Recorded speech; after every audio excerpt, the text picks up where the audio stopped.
tubule. Starting down here, scrotal sac. Then we have the glands, which is the tip. The prepuce right here is where we switch. The whole thing is the penis. We have the scrotal sac with the epididymis and the testes. Then the sperm's going to come up and out the ejaculatory, or the vas deferens. Goes up, over, behind the bladder, and it joins in the seminal vesicle. And then go down here. Here's the bladder. We're going to drain down the bladder through the urethra and then all the way out. This is the prostate. So if we take that covering off, this is our seminal vesicle here. That funny shaped thing, that's the seminal vesicle. This whole thing is the prostate. This one's the prostate. We come out the seminal vesicle. We go through the ejaculatory duct, and then we join into the urethra. So this is bladder. This whole thing is prostate, this one right here. What we're exiting is the urethra. Over here is the seminal vesicle. How it drains is through the ejaculatory duct, and then it joins up with the urethra. The whole thing is the penis. We have the tip is the gland. Coming down is the urethra. What's on either side of the urethra is the corpus spongiosum, and then the circular part is the corpus cavernosum. And then this is the scrotal sac. In the middle is the epididymis, and then finally is the testes.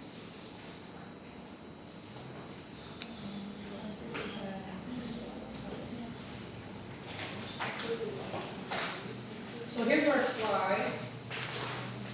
This one is the penis slide, number 4. That's the first slide that we're looking at over there by the window. Okay. What we're looking at, the jaggedy little opening, that's the urethra. So if the pointer is on this slide, what is it? Penis. Or where is this located? The opening, the jaggedy part, that's the urethra. What goes around it is the corpus spongiosum. And these 2 eyeballs up on top are the corpus cavernosum. So that's the penis slide. This up here, number 1, that's the testes slide. What is it? It's the testes. What are we looking at inside of it? What was that? So the lumen is the opening. Inside we're going to have those little spermatozoas. This is the seminiferous tubule with all the little dots. And if it's anything in between, those are the interstitial cells. Anything in between is an interstitial cell. The whole thing, seminiferous tubule, those little dots inside, that's where we're producing semen or sperm in the beginning. The opening is the lumen. And if you can see anything inside, that will be the immature spermatozoa. So that slide is testes. This slide is penis. Urethra, spongiosum, cavernosum. What did you say the dots were? The dots are the individual tubules, the little dark dots. All right, all the other slides are female slides. So this is vagina. You just want to label that real quick. That's vagina. The vagina is lined with stratified squamous cells because there's lots of layers to withstand friction. And then if we're down in this part of it, that's the muscular part of it. So this slide, number 2, is vagina. This must be whatever this slide is. This one is uterus. And the uterus is the muscular sac where the baby develops. So when we're looking at the uterus, we're going to have when we look at the model in a minute, the inner lining is the endometrium, and then the majority of it is the myometrium, the muscular part of it. So if it just looks like kind of a blob, that's the uterus. If we can see lots of layers, we know that's the vagina, stratified squamous, and then the muscular part of it. If it just looks kind of like a smooth surface, that's uterus. And then over here, this is inside the ovary, slide number 3. And that's the egg, right inside there. Called the ooh site. Ooh site inside. So this, if we see a little circle inside of it, we know that's the ovary. So we have vagina, uterus, ovary.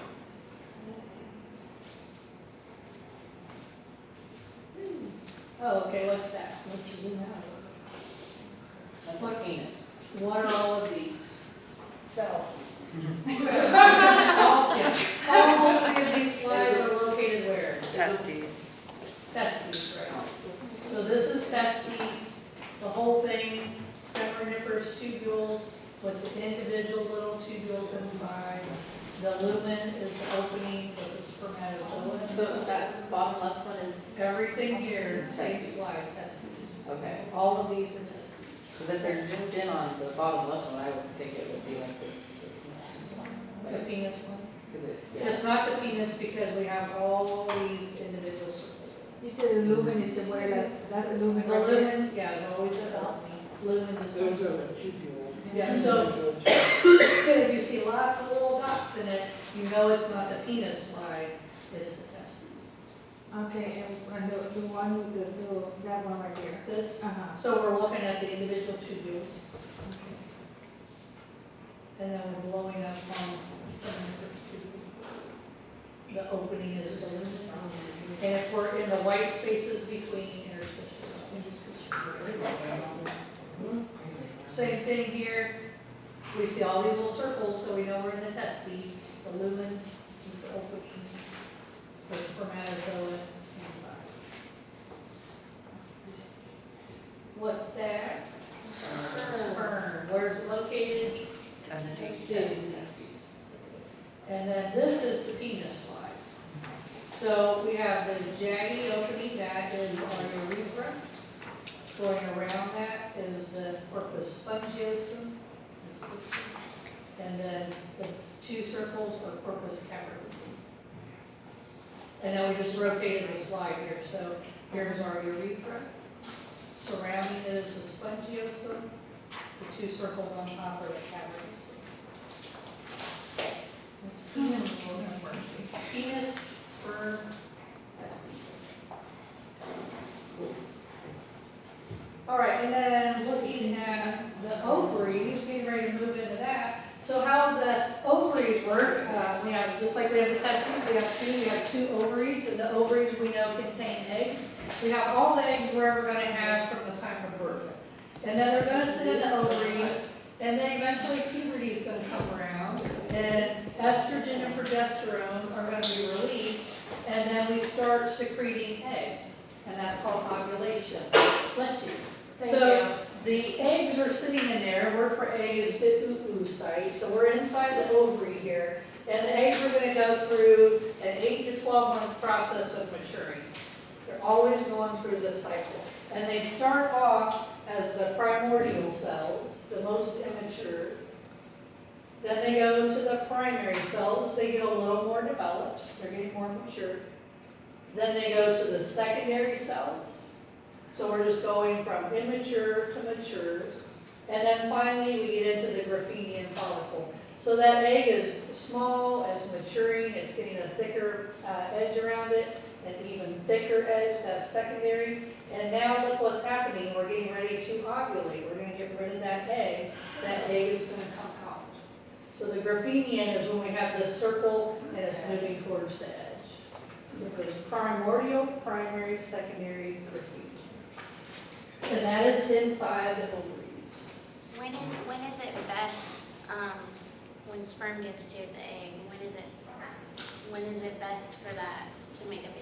Like what stage? So here we're in the ovaries, and we're maturing. We haven't even left the ovary, and that's the idea, is we need to get this egg out. Out of the thing around it? Yeah, out of this Okay. little cell, and we gotta get the egg out, and then it's And gonna then it would go be, out of the ovary and into the fallopian tube. That's where it gets fertilized. And That's where where it it's gets fertilized. okay. So we're doing this a little bit. So I have a question for you. Like when patients have to get IVF, I know that sometimes they take the ovum or the eggs out. Right. Do they want mature eggs like that, or do they take it earlier? Maturing. Mature eggs, okay. And this process is happening all the time. So remember, we have all these eggs, these are all our little eggs out here. And we have those, I think we have like 500,000, I forget the number. But we have those, and then these, every one of these eggs is gonna go through this process of maturation. So that's why we say as we get older, our eggs are getting older because we're using them up. Think about from the time you start having your period, 11, 12, 13, 15, whatever age, you're ovulating an egg. It goes back and forth from one ovary to the other. So we're getting rid of those, getting rid of those, getting rid of those. So the number's decreasing, and the longer you wait to get pregnant, the older those eggs are. So the more chance for things to not go right. That's why once we get into over 40, that's why they say there's more chance for genetic abnormalities or something. Just because you've had those eggs sitting around for 40 years. Versus if you get pregnant in your 20s, that's half the time, or in your 30s. So that's the story behind that. But this is the same thing, we're looking in the ovaries. So primordial, very immature eggs. And then here, that egg is not next to the exit yet, so we know that's not a graphene. So this is our secondary. See, we have a pretty big ring around it, but it's not all the way to the edge. So this is the secondary. So we have primordial, primaries, or these are getting a little bit bigger, and secondaries are getting even bigger. And that's how we're stepping through the process. So from what organ was this taken? We know that's the ovary. And again, identify the follicles, primordial, very immature, primary, secondary. It's not near the edge, ready to go out, so we know it's not graphene. So primordial, primary, secondary, follicles. And then all of a sudden it looks different, doesn't it? That little egg is migrating. Here it's still maturing. This is our secondary cell here, or primary, maybe even primary cell. And then secondary, it's getting thicker and ready. And all of a sudden now that little egg, the oocyte, is ready to go out. So this is graphene. When we see that egg shift from the center out to the edge, we know that's graphene. All of that is ovaries. And there we are again. Here we are, secondary. We're getting mature. We're ready, but we're not to the edge yet. So now we are. That's graphene. And we're getting ready to ovulate that little egg there. This is the vagina.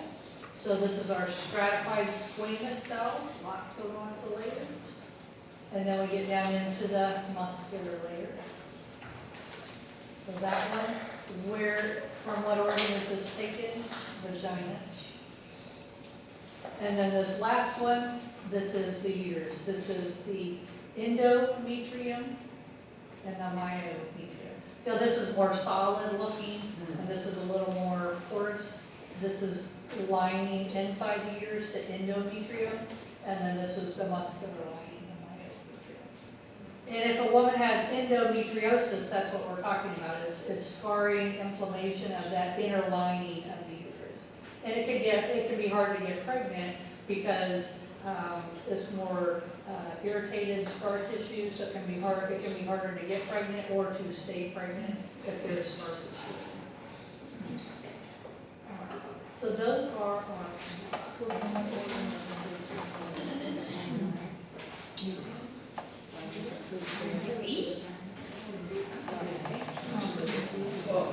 all right, female model. Let's do it on the slide up here first.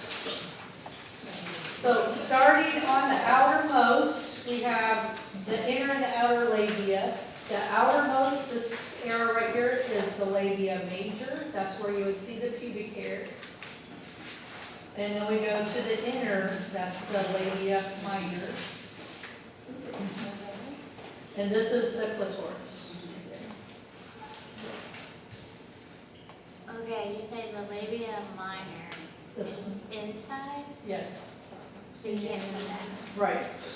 Major outside, labia minor inner layer. You can still see it, it's just not the most exterior. Oh, So the pubic hair is out here, right. the outer skin, and then inner is labia minor. And then clitoris right there. This is the bladder. This is the uterus. and this is the rectum back here. So 1, 2, 3 openings, all separate and distinct openings doing different Where's the things. uterus in that? So bladder, we're gonna drain out urine. Uterus is this big thing, and it's gonna be continuous with the vagina. And then rectum is back here. Here's your bladder, uterus is this area, and then the rectum is back What's the big long here. This, I don't know what that is. This is marking on the slide. So here's our bladder, here's our uterus, here's our rectum. This is our ovary right inside there. So that Ruffinian cell is getting ready to come out of the ovary. And how it comes out is there's a space between the ovary and this little furry finger-like thing. That's called the fimbriae. And it's connected to the uterine tube or fallopian tube. Same thing, different ones call it different things. Uterine tube because it's draining into the uterus, or we also call it fallopian tube. So that area that you're pointing at, right, what's that area? Fallopian tube, So that's what we were pointing at. or uterine tube, however your look has it. So what happens is we have the eggs here in our ovaries, we have one on either side, and we're gonna ovulate, that Ruffinian follicle is gonna come out, and it looks like this. We have these little finger things that sweep that egg out of the ovary and into the uterine tube. So eggs are contained inside here. They come out, these are not continuous like that, it's like this, there's space. And the fimbriae are gonna sweep that egg up and into the fallopian tube. And then it's gonna come down and implant into the uterus. So the egg has left the ovary, the fimbriae sweep it into the fallopian tube, and that's usually where fertilization occurs, is in the fallopian tube. And then it comes down and it implants into the uterus, and that's where it lives for 9 months. So fertilization usually occurs in the tubes, and you've heard of a tubal pregnancy? Yeah. That's what happens, is it stays in there, it doesn't come down in here into the uterus and develop. So it can stay up there, but that's a life-threatening situation, and that's not a viable pregnancy, because it has to get into the uterus to develop. So it's like a appendicitis thing, like, oh my gosh, my stomach hurts so bad, maybe I have a ruptured something or another, or maybe I have a cyst on my ovary, and it's that fertilized egg growing in that little tube. Is it what they were just ectopic pregnancy? Ectopic pregnancy, yeah, same thing. All right, so the little egg is primordial, primary, secondary, Ruffinian, maturing. That takes about 8 to 12 months for that one little egg to do that. And the hormones are talking to it, so they start maturing. And then the ovary releases it. The fimbriae sweep it up. So the fimbriae sweep it up into the fallopian or uterine tube, and then we have fertilization. Or we don't have fertilization. Either way, that egg is going to find its way to the uterus. And if the sperm finds its way up the vaginal canal and into the uterus and into the fallopian tube, we have fertilization. And then they live here in the uterus, and then the pregnancy is maintained. And then that uterus is a muscular sac, and the fetus is going to live in there, and it's going to grow and grow and grow for 9 months. And then it's going to come out this great big opening right here. Yeah. And then out it goes. So what happens with the uterus is it's a muscular sac, and the egg is going to go to the uterus, regardless of what's happening. The egg is always going to go to the uterus. And the uterus builds up the lining, the endometrium builds up. And the estrogen says, build up the lining and prepare for pregnancy to occur. So the egg comes in there, no sperm is around, and then no fertilization, we don't need to make the nest. So let's shed that lining, that's the period, and then we get rid of that lining. And then next month we go through the same thing again. So the next month, the timing is right and the stars are aligned and all things are happening. And then the sperm finds its way to the egg, fertilization occurs, and then it implants into the uterus. And then the uterus says, aha, we have a fertilized egg. So it's building up that endometrium, it's building up that lining. and it's going to continue to sustain that pregnancy for 9 months, and the baby's gonna live in there. And then we're gonna eventually have the baby. So then it comes down the vaginal canal, and then out we go. Dr. Graham. What is that? That arrow to the left.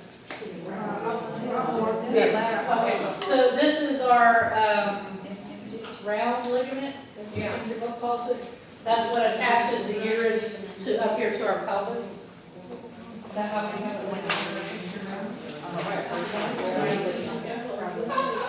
So that just kind of anchors the pelvis, the uterus anterior. The round ligament? Round ligament. Where's that again? I'm sorry. This right here.